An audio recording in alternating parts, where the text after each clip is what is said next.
Hi, Miss M7127. Please introduce yourself. Good day, ma'am and sir. My name is Gika Paino. I am 28 years old, married, a high school graduate, and I'm a mother of two children, a 9-year-old boy and a 2-year-old girl. This is my first time to apply abroad, but I have an experience as a housemaid here in the Philippines with 2 years and 3 months. I serve 4 members of the family, including couple and 2 children. Okay, your main duty. My main duty is general cleaning, cooking, tutoring children, and marketing. Okay, so you are the one who do all household chores and focus taking good care of the children, right? Yes. Then you have another helper who help you throughout the day. Yes. Okay, so since I saw that you don't have experience taking care of a newborn baby, you just only have taking good care of the children. My question is, it is okay to you to take care of a newborn? Yes. Okay, if the newborn is crying, what will you do?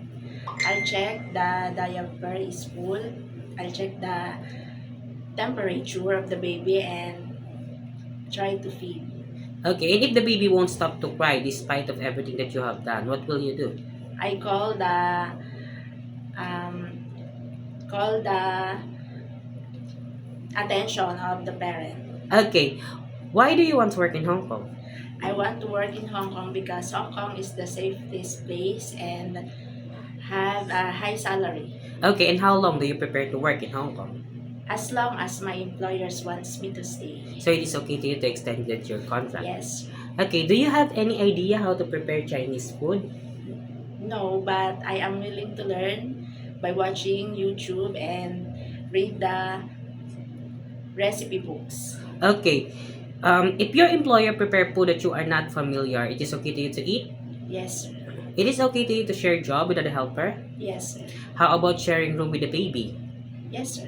It is okay to you to taking good care of the pets and elderly? It's okay for me, sir. Can you promise not to use cell phone while working? Yes, sir. It is okay to you to work on Sunday or in a holiday setup? Yes, sir. How about learning their language? It is okay to you to learn their Yes, language? sir. Okay, my last question is, what will be your message for your dearest employer? To my future employer, please hire me because I am honest, trustworthy, and a hardworking employer. Thank you. Okay, thank you very much, Miss Pino. Thank you. Jika, thank you.